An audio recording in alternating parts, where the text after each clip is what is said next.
comes the money. Here we go. Money talk. Here comes the money. Money, money, money, money. Dollar, dollar. Dollar, dollar. In 3, 2, 1, hello everybody, we're back with another episode of these. So, welcome back to the M.T.S. to Shark podcast.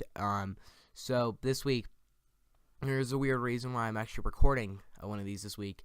And the reason why is, A, I got snow day today. If you go on my Instagram, you would have known that yesterday, that they canceled it early because they were that confident there would be a blizzard. And there was, and my window was frozen over because it first rained, and then it snowed really hard, and there's wind everywhere, and it is snowmageddon outside. So, hey, I could have, if it wasn't so horrible, and the snow was just deep, I definitely could have gone to see some movie. Like, maybe I could have gone to see Medea Family Funeral or something, because that's the only movie currently in theaters right now that I really need to see, because I think Kid Would Be King's out of theaters right now, and Miss Ball is not even playing at my theater. But, I was thinking going to a movie, but then, of course, the roads are icy, it's blizzardy, so I'm not going to go outside, and I don't have school, so I think I'm going to record one of these. And another reason why is because I will be in Chicago this weekend and the next week, and there will be videos releasing over the next week. I just have pre-recorded all the videos, and I'm editing them while I'm in the car, so I have a lot of stuff I'm actually going to get a lot of stuff out next week, hopefully an Endgame Trailer 2 reaction, and then a bunch of Marvel reviews, because I'm starting my Avengers Endgame hype in March, because that's how hyped I am. We're going to do this podcast, and so I'm not going to be able to upload one this weekend, so I thought I'm going to upload one during the week, seeming as I have a snow day. So yeah. Alright, so the topics we have for today, we're going to talk about the Captain Marvel opening weekend, because I am back to talk about Captain Marvel again. About the whole controversy behind that movie, and I know I'm a bit late to that one, but the last podcast didn't know how big it was going to open, so I couldn't say it there, and I could have made a whole video on it, but I was too busy, so I'm doing it now. I'm going to talk about the Aladdin trailer, because that video receivingly got some of the most hate I've ever had on any video ever, so I'm definitely going to address some of the stuff there, no comments that were hateful anyway.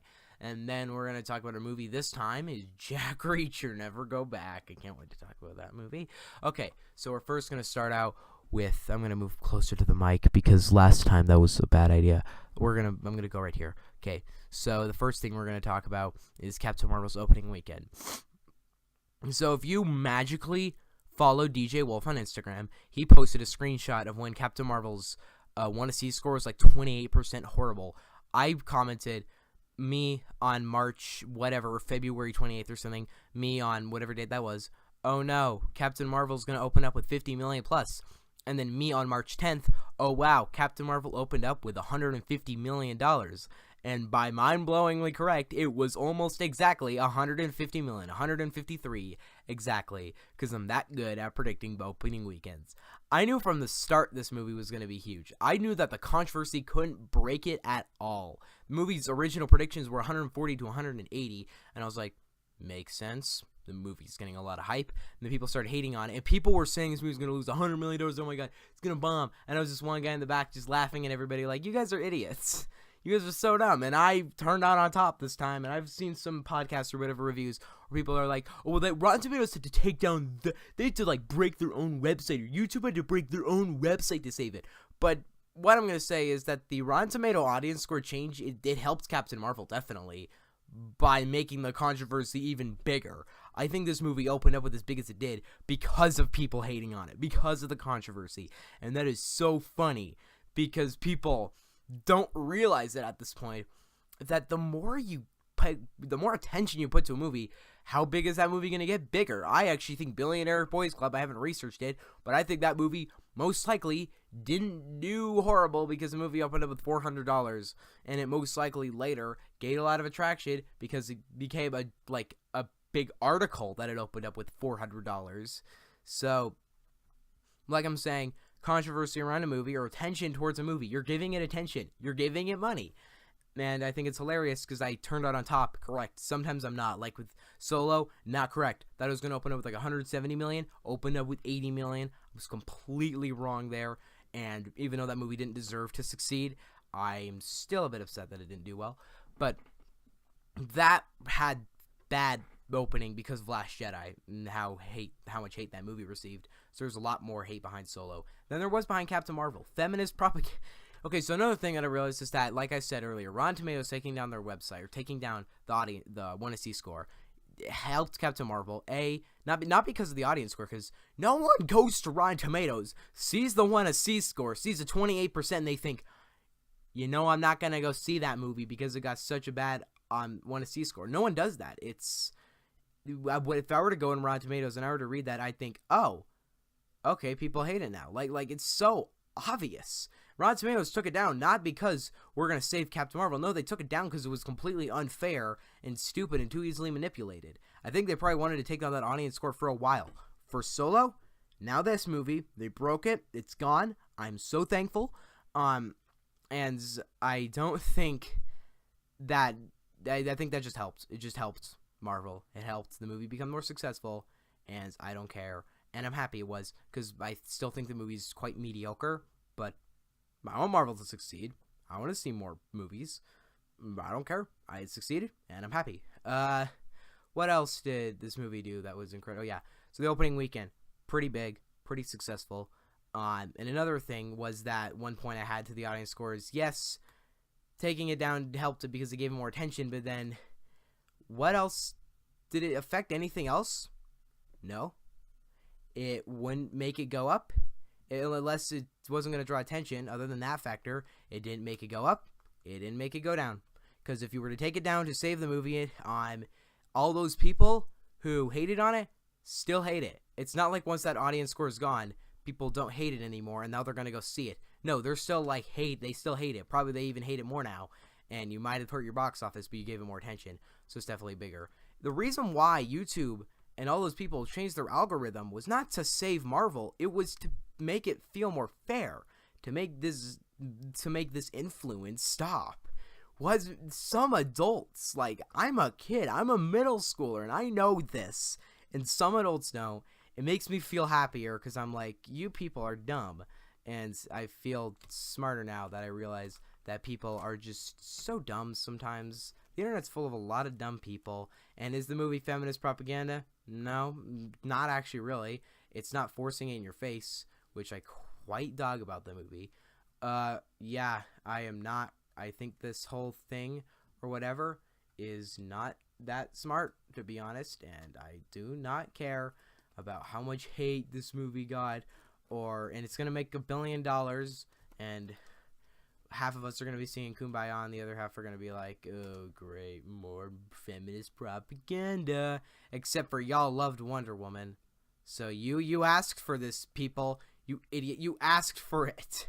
You specifically asked, can we have more feminist propaganda? It's like Venom, where it's like everybody keeps saying Venom's sequel will be rated R, except for we all know it'll be PG-13 because Sony's too dumb to read the criticism to their movie. The only thing they read is how much money it made, and Venom made a frick ton of money. So you can expect Venom 2 rated PG, Venom 2 The Wrath of Carnage rated PG-13 everywhere, blah blah blah blah blah.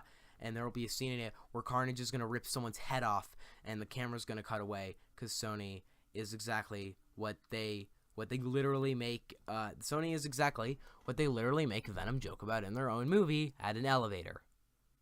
That was brutal. Not really, but I liked doing it. I hate Sony. And just know you're voting with your wallet. The success of Wonder Woman was people specifically voting with their wallet to see Captain Marvel. Marvel did it, and it's bigger than Wonder Woman because people actually quite like this movie from what I know, and there's a small portion that doesn't like it, but that proportion is inflated. It's very similar to the effect that Star Wars Last Jedi has, where it's like genuinely the movie's loved. It's genuinely a liked movie, but so many the hate is so big, much bigger, and so like more demanding, I guess, than the love, that it looks like everyone hates the movie. Like the love that The Last Jedi gets is not as loud as the hate The Last Jedi gets. Probably because people are too scared to say they love it, and I'm not. Love The Last Jedi. It's such a great movie. And this controversy, this movie made $1 billion. It's gonna make $1 billion because you people were. It's actually probably not gonna make a huge amount of money its second weekend. I'm expecting a 50% drop, which isn't great. It isn't bad, but it isn't great. So I'm not expecting this movie to do amazing. I mean, I think the movie's going to make a lot of money. But what I was saying is, okay, so I'm not thinking this movie will make a frick ton of money its second weekend. It'll have a big drop. Okay, so now we're done with the box office opening weekend for Captain Marvel. The movie opened big. Deal with it. You guys are going to have to deal with this movie making $1 billion. You're going to feel my pain when I watched Venom make $100 million in China and me just wanting to smash a wall open because I freaking hate that movie so much. Next. Alright, so now we're done with Captain Marvel. Like I said, next we're going to do Aladdin trailer. Oh boy, this is going to be such a joyous thing to talk about. Yesterday actually, this is when I'm recording this, it might be coming out tomorrow. But yesterday, I made my trailer reaction to Aladdin. A lot of people didn't like it. Unsurprisingly, I was not surprised when I noticed the 3 dislikes in 1 hour. And the reason why this happened is A, because somebody took their fake accounts and decided to dislike the video because they think I'm so cringy and stupid. Or B, because I didn't like the so amazing remake trailer that you already know the whole gosh dang plot to, and I'm going to find a boring, incoherent piece of crap that actually looks far worse than Beauty and the Beast, which I hated. So you can expect me to love this one. You definitely can. So what we're going to do is I'm actually going to watch through the trailer, muted, of course, and we're going to, I'm just going to kind of go step by step through this trailer, and I'm not going to really go through it. I'm going to just go through every scene in this trailer, and every moment, and everything about this trailer, alright? So we're going to deeply analyze this god-awful trailer, and why I think this trailer is really freaking bad. Okay, so the first thing you'll notice, so the opening scene of this movie, trailer essentially shows him running around. He's going around, and the camera angle-wise, it's fine. It's not entertaining in any form. The action's dumb. It is pretty stupid, to be honest. And it's trying to be the cartoon that the original Aladdin. And one thing I do dig about this trailer is how it's not trying to be so cartoony. It's not trying to do that because the original Aladdin is a cartoon. It is... The perfect way to describe it is it's a cartoon. And I love that movie so much. It's one of the best Disney movies ever made because it's so cartoony.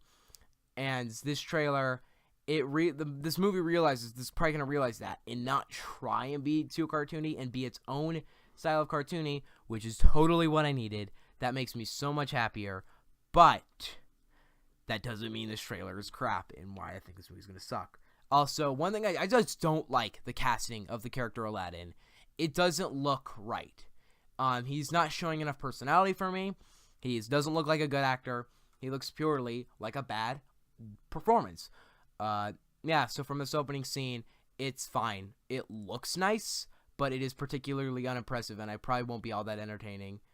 And look, and even in the description, they say, a thrilling and vibrant adaptation of Disney's animated classic, Aladdin, is the exciting tale of a street. Okay, so yeah, they're just giving a synopsis of their original movie because they're that freaking late. I actually think they took like the synopsis from IMDb and copied and pasted it right onto here. I'm not gonna research about that, but Disney's that lazy at this point that they could probably do this. Like us on Facebook, frick you. Instagram, frick you. YouTube, frick you. Hashtag Aladdin, frick you.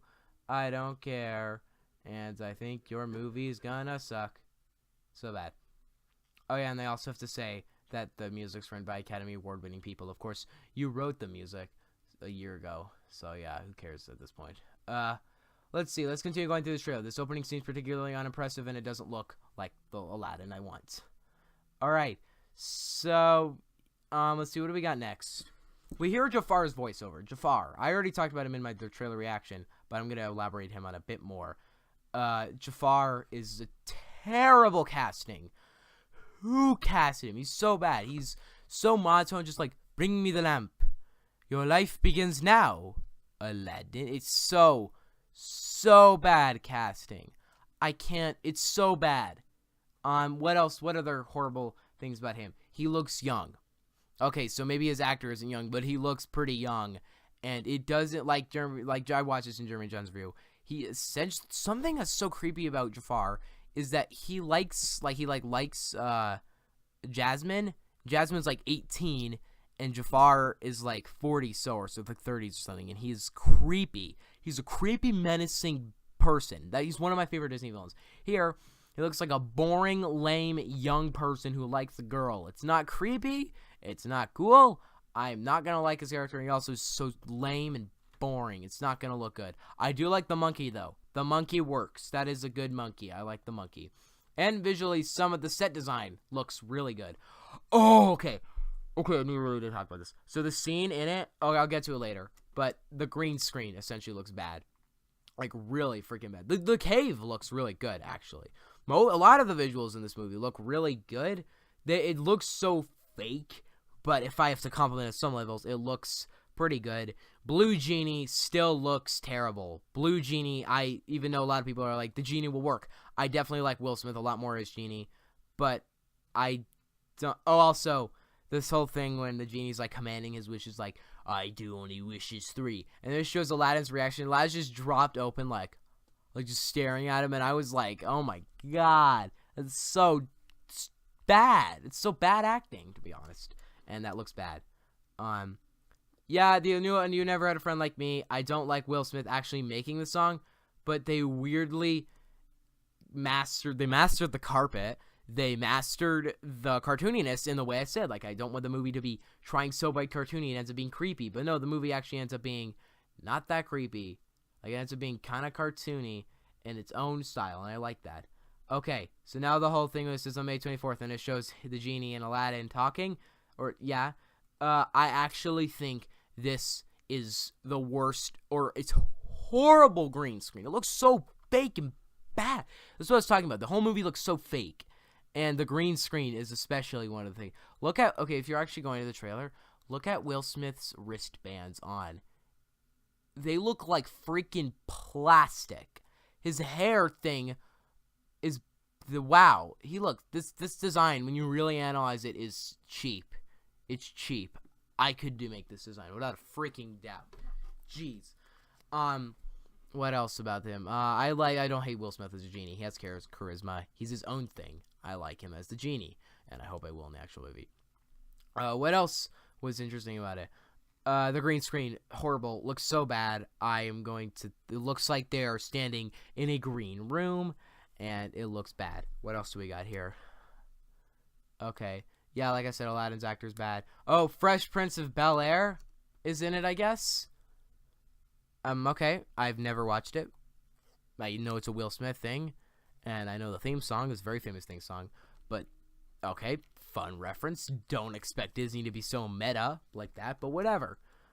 Yeah, Genie's being cartoony. I like it. I like the festival scene. That's gonna be really good visually. The actor of Jasmine is pretty definitely, but she looks like she's gonna be bad at acting. Like, she's a pretty actress, and Jasmine's supposed to be pretty, but she just genuinely looks like she sucks at acting, and I just don't like the acting in it at all. And she just looks bad as an actress in this movie.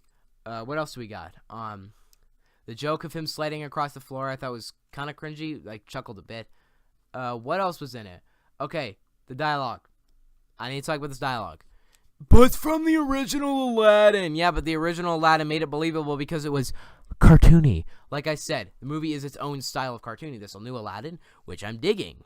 What I'm not digging is how they're not switching up the gosh dang dialogue. I'm fine if you switch it up a bit. People are fine with that. I don't want to see the same movie I've seen so many times. I've seen the original Aladdin so many times. I know the movie in and out. I don't want to see the same lines repeated, and the dialogue looks cringy because this is supposed to be dark and gritty. The other one's a fun movie. It's a fun, enjoyable kids movie. This one looks dark and gritty, and then it's like, hey, let's make this. Let's just switch out the same dialogue. The whole "Do you trust me" line. Let's see, where is that in here? Oh, it looks so bad. Like, it looks so uncharismatic. Like in the other one, it's like, do you trust? Like, it's just like, do you trust me? Like, he seems so caring there, and then here he's like, do you trust me? And it feels just so much worse. This movie just looks worse than the original Aladdin in every way. I'll say that definitely, but the original Aladdin's perfect. The carpet's mastered.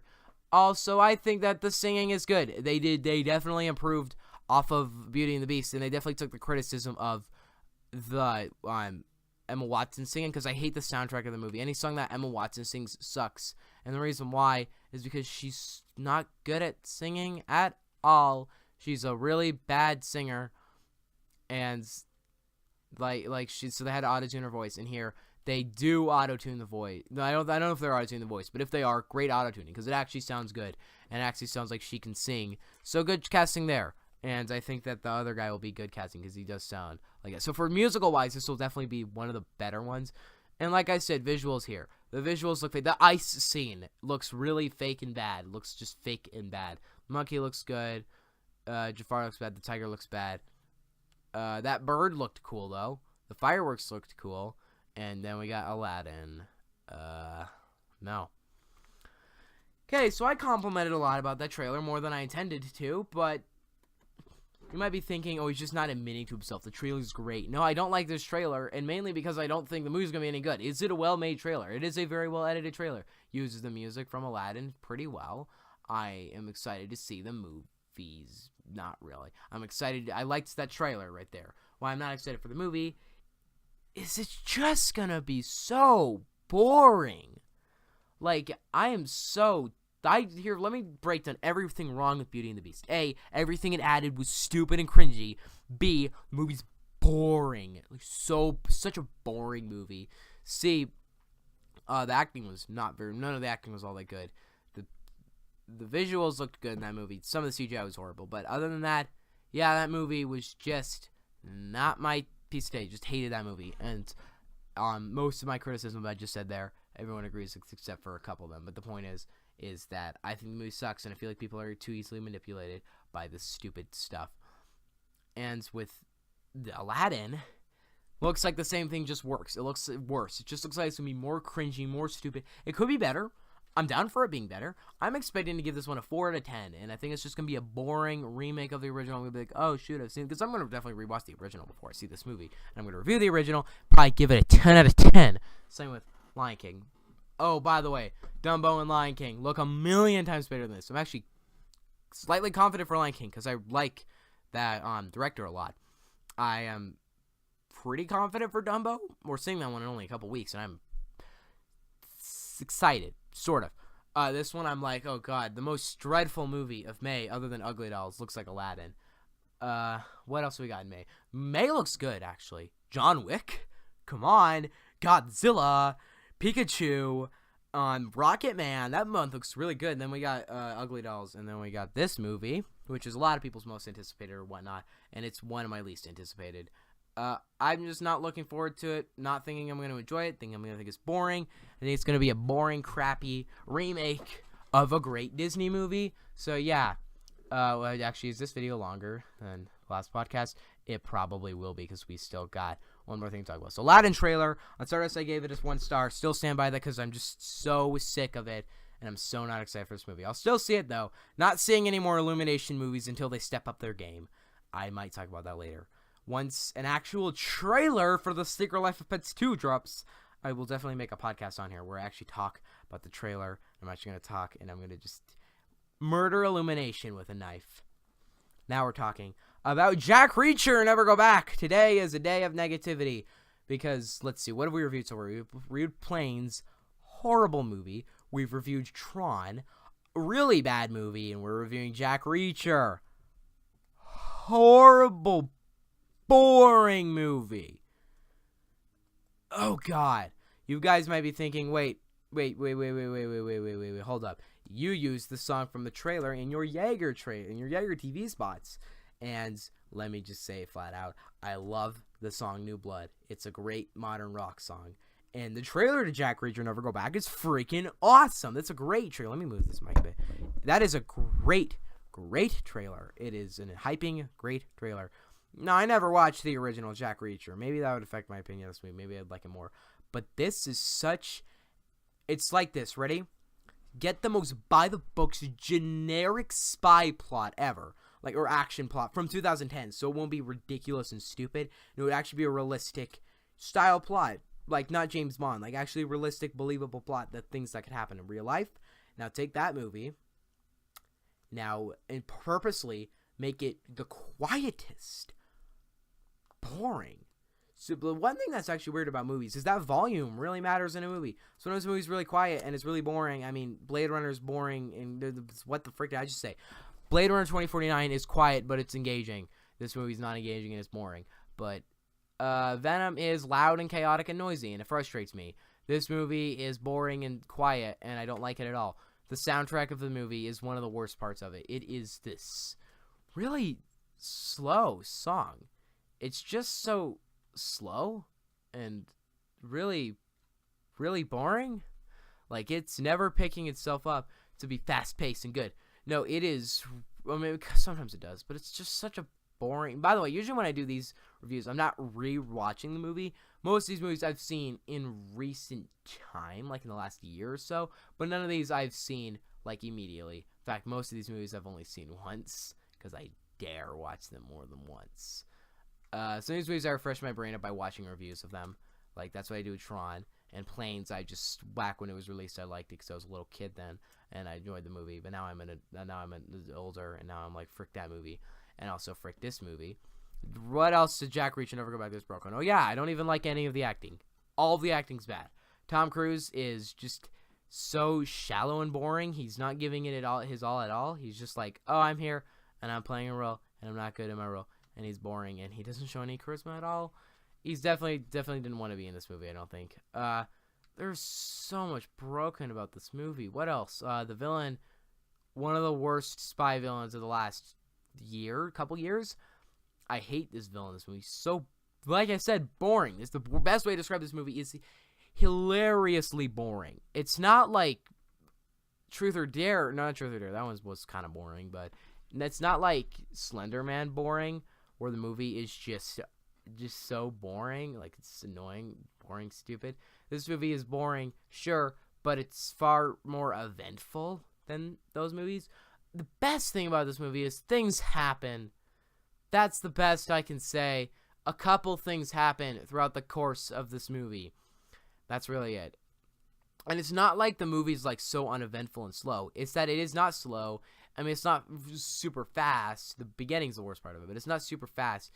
And it is kind of slow sometimes, but the point of it is that it's a fast-ish movie, but it is boring.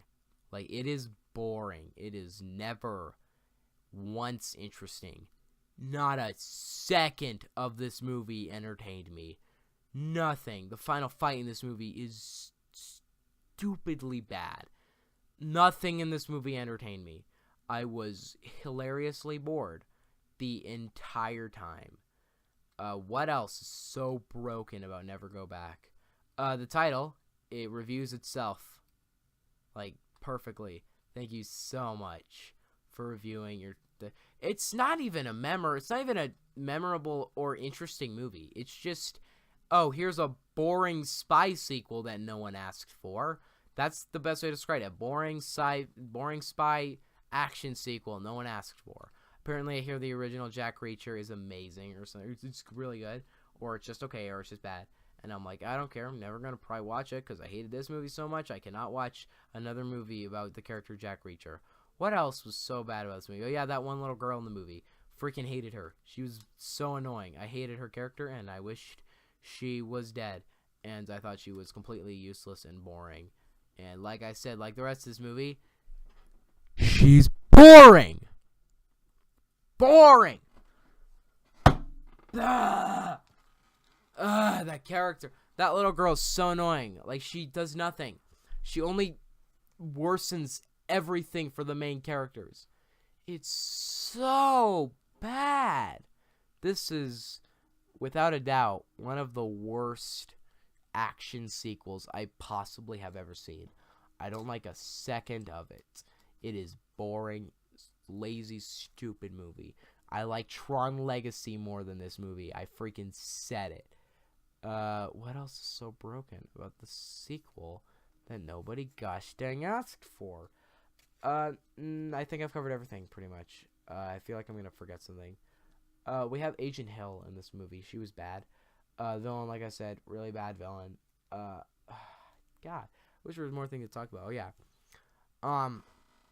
Yeah, the movie's boring. It's quiet. It's boring. It is purposely just a boring nap movie that you have maybe as background noise. That's the best I can say. It's good background noise. That's what I'll say about this movie. Other than that, everything sucks about Jack Reacher Never Go Back. And I'm going to give Jack Reacher Never Go Back a 2 out of 10. Maybe it's a 3. It's definitely not a 1. So I'm going to go 2. I don't feel 3 right now. So I'm going to go 2 out of 10. The movie sucks. What else do we got today? Oh, yeah, that's it. There you guys for listening to this podcast episode. Ended up being longer than the last one, like I actually kind of predicted. But the last one got 50 views in like 4 days. So I'm going to make these more often, and I'm going to try harder to make them as more of a priority on this channel. Yeah, this next week we got a bunch of stuff coming your way. And so I'm going to try upload a video tomorrow and on Friday. Maybe not on Friday, but I'm not going to review Wonder Park this weekend. Or I might, or I don't know. Don't expect it. Okay. Bye.